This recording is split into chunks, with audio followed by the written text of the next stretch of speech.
Igreja Bola de Neve, a temperatura aumentou e a neve está derretendo. Ex-pastores da Igreja Bola de Neve fazem sérias revelações neste vídeo a respeito do que acontecia no tempo que eles estavam na igreja. Falam de coisas que é difícil de acreditar que de fato aconteciam. Bom, vale a pena você ver e ouvir tudo o que eles falam, para que você possa tirar as suas conclusões e compartilhar conosco a sua opinião. Antes da gente seguir com o vídeo, quero pedir a você que ainda não é inscrito no canal, não perca tempo, hein? Deixa aquele like no vídeo, se inscreva no canal, ativa o sininho das notificações, optando por todas as notificações, é importante, hein? Você optar por todas as notificações para que você seja notificado toda vez que a gente adicionar um conteúdo novo aqui no canal, e também deixe o seu like no vídeo porque é importante para o engajamento do canal aqui no YouTube. E continue conosco em mais este vídeo aqui no canal. O que é que está acontecendo com a Igreja Bola de Neve, meu amado, minha amada? Vamos ver e ouvir para entender. Eu cheguei em 2001, né, quando a igreja era lá na Marco Aurélio, né, que era uma garagem, assim, um lugar bem simples, né? E eu vim daquele jeito do mundo, meio zoado, e aí eu cheguei ali, fui extremamente bem recebido, né? As pessoas, né, me aceitaram muito bem, apesar de ser uma igreja, assim, naquela época era bastante, né? O pessoal toda semana descia para a praia para surfar e coisas assim, né? Ainda assim, mesmo eu não sendo um atleta, o cara do surf e coisa e tal, eu andava com a turma e era muito bem aceito, gostava bem do ambiente. Aí depois eu me tornei líder de célula, aí assumi uma célula aqui em Indaiatuba, na região de Campinas. Depois essa célula de Campinas virou a igreja de Campinas. Aí enviaram o pastor, que é o pastor local aqui, né?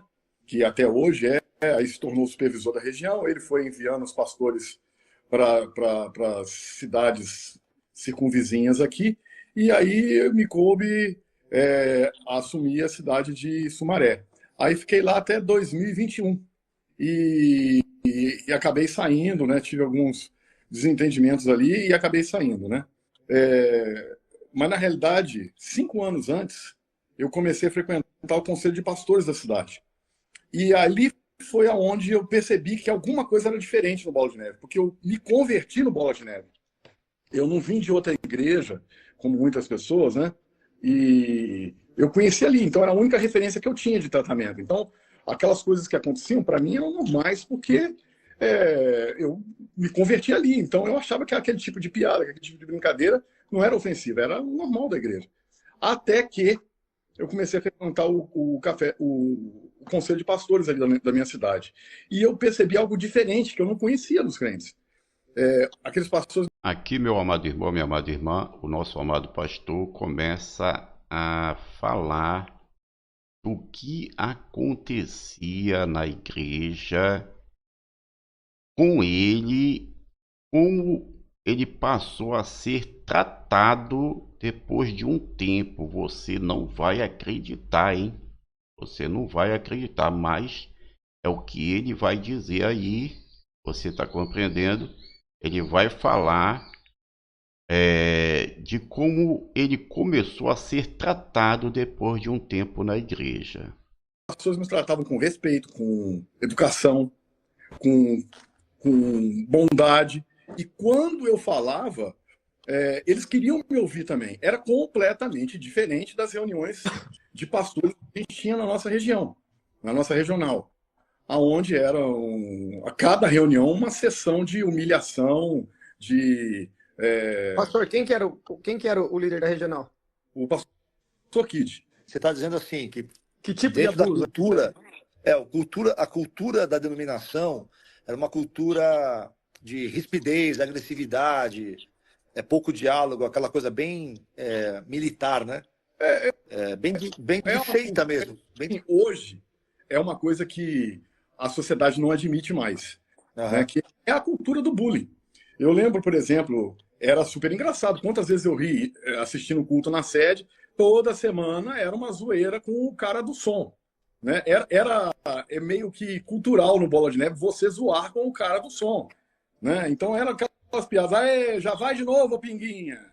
Ah, o Pinguinha fazendo um problema no som aí. Tá difícil, hein, fulano? Ei, errou de novo. Né? Aí você cresce dentro dessa cultura, Thiago. Então, no começo, você acha normal. Então, assim, eu sou gordo desde pequeno. Né? Eu já sofri bullying na escola. E tudo. Ruim, né, meus amados irmãos e irmãs? Vamos que o cara do som é casado. Lá na igreja está a sua esposa e seus filhos. A igreja cheia, lotada, né? E todo culto, ele se tornar alvo das atenções, fica difícil, né, meu amado, minha amada? E mesmo que não seja casado, né? Não tenha esposa nem filhos ali da igreja com ele. Mas o pai e a mãe, hein? Como é que fica vendo o filho sendo alvo?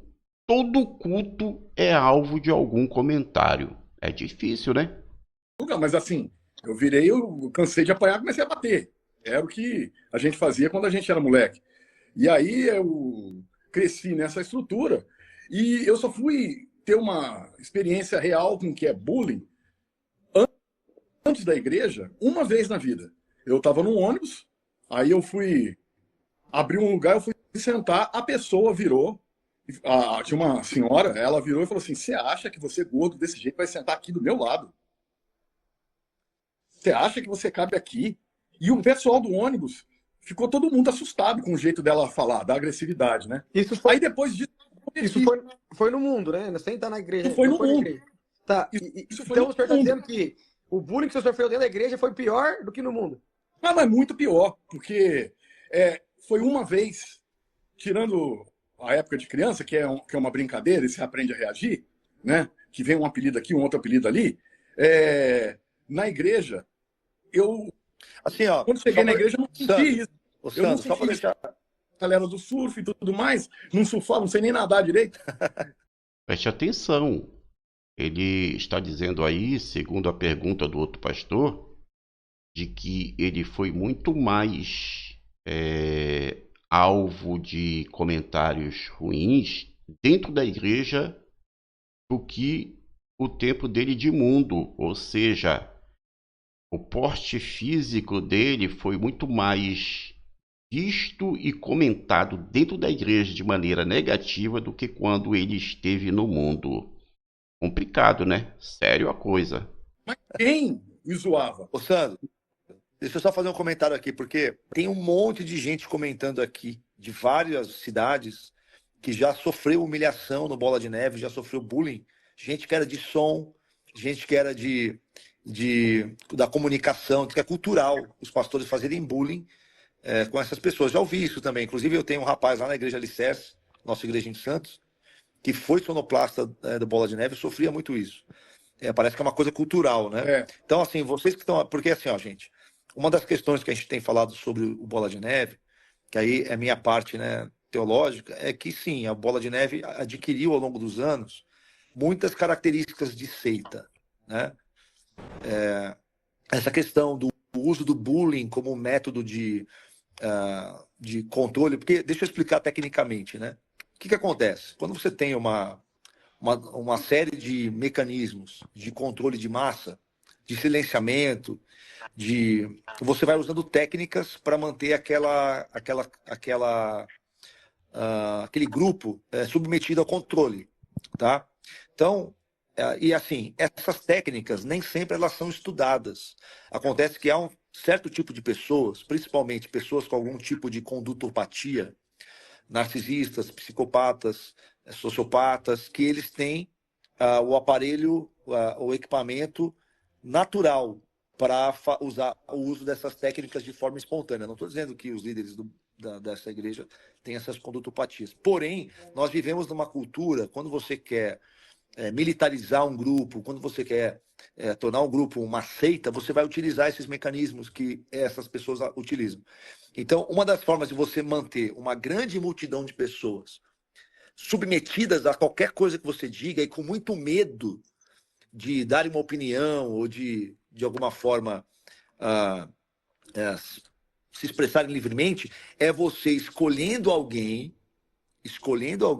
no meio daquele grupo e batendo e humilhando publicamente, porque aí você ensina para os demais, inconscientemente, o tipo de tratamento que eles vão receber se eles se voltarem contra você. Então, isso é uma técnica de manipulação de grupo. Se isso foi estudado, se isso é uma estratégia ou se isso é feito espontaneamente, aí já é outra coisa. Eu creio que isso, pelos líderes abaixo da pirâmide, não é uma coisa estudada. Eu, lá de dentro, olhar de dentro... Meu amado, minha amada, talvez não é o caso da Igreja Bola de Neve, mas eu entendi o que ele quis dizer, né? Ou seja, escolhe alguém, faz deste alguém o alvo de tudo que será feito para que os demais, né, que observam tudo que acontece com aquele, venham entender da seguinte maneira: bom, eu vou andar na linha, porque andando na linha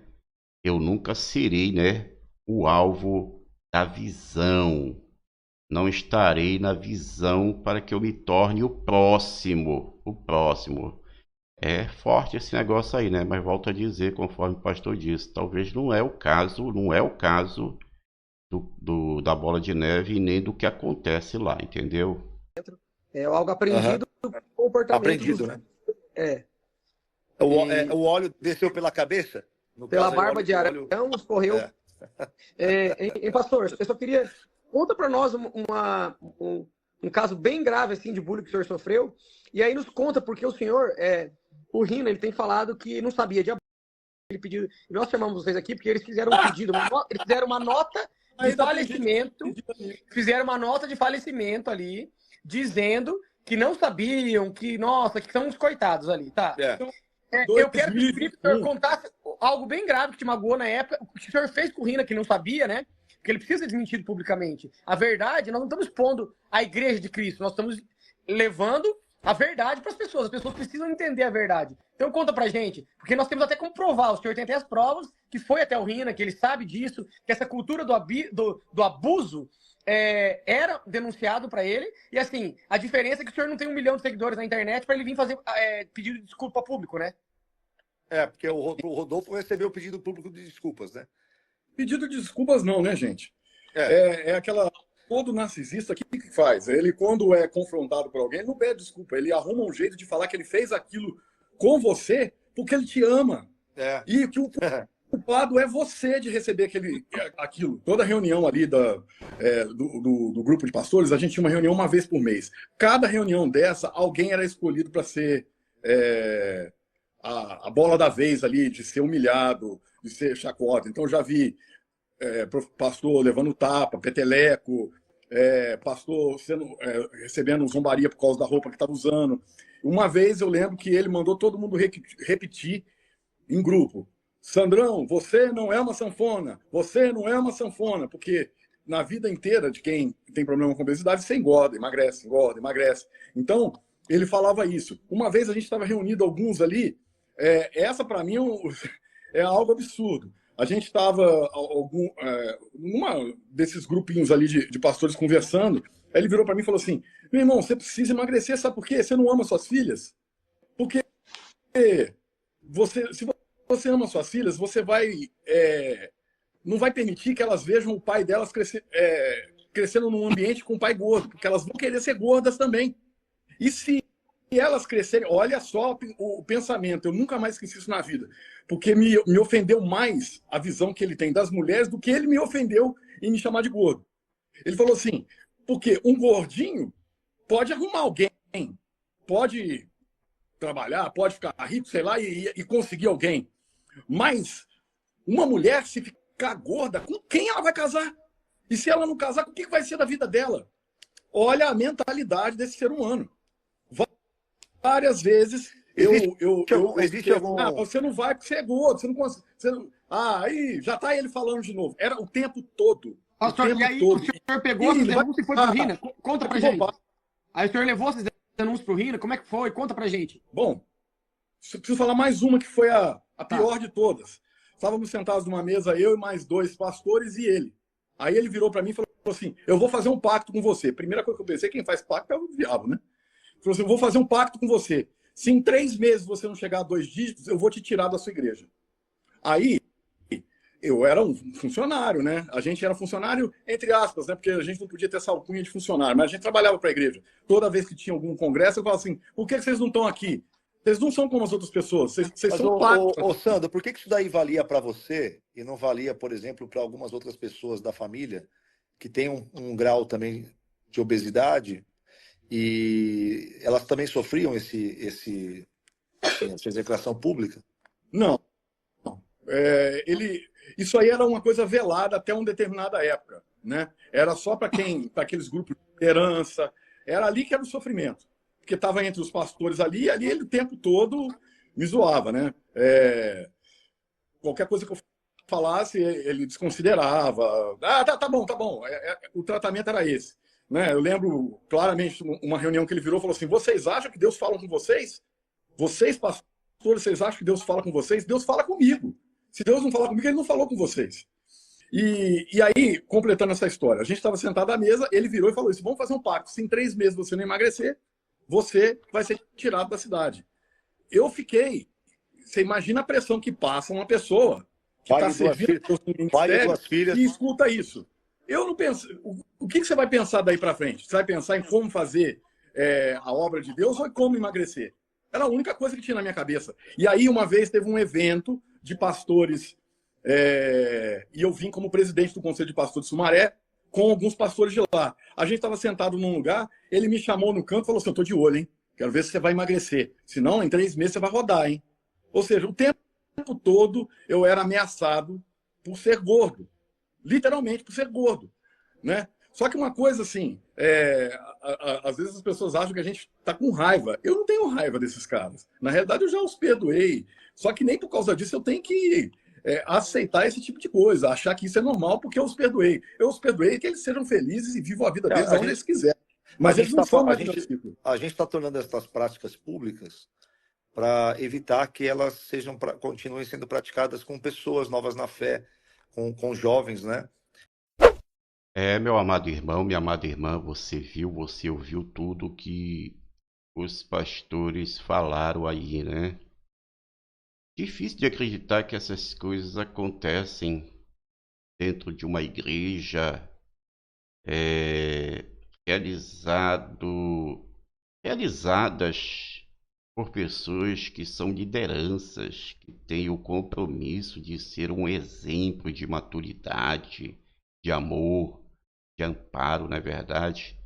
Nos parece que não é o pastor Rina, né? Neste caso aí, não é o pastor Rina, o líder da igreja, que, segundo os pastores, cometem ou cometeu essas coisas aí que foram citadas. Você está entendendo? Se eu não estou enganado, é um pastor líder de área, de setor, não sei como é que eles chamam, entendeu? E tinha este comportamento com o seu pastor, com o seu liderado. Incrível, né? Ele diz aí, por exemplo, se você não perder tamanho, você vai ser retirado de sua igreja. Ou seja, o chamado, o ministério, o trabalho, pois o qual foi designado por Cristo diante daquela obra, diante daquela igreja, diante daquele povo, agora, nesse caso, depende de para continuar por intermédio da vida do pastor, vai depender se ele for, né? Se ele diminuir no seu tamanho, na sua, né? Meu Deus do céu, meus amados, minhas amadas, que coisa, hein? Que coisa. Ou seja, eu acredito que Jesus chamou o líder e disse: olha, fala para ele, se ele não ficar bonitinho, direitinho, no tamanho certinho, ele vai sair da frente da igreja. Meu Deus do céu. Aí eu vejo Jesus errando. Jesus não poderia ter visto antes de convocar o homem e colocar o homem na frente do trabalho? Meu amado, minha amada, você viu, você ouviu tire suas conclusões e compartilhe conosco a sua opinião. Bom, quero mais uma vez agradecer de todo o coração pela audiência e companhia em mais este vídeo aqui no canal. Também pedir a você que ainda não é inscrito no canal, não perca tempo, ó.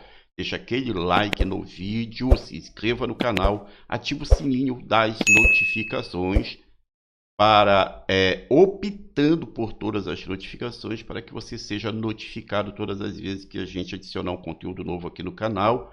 E não esqueçam, o seu like é muito importante para o engajamento do nosso canal aqui no YouTube, tá bom? Muito obrigado mesmo, de todo o coração, a todos os nossos inscritos. E a você que vai se inscrever desde já, muito obrigado, seja bem-vindo. Fiquem com Deus e até o próximo vídeo aqui no canal.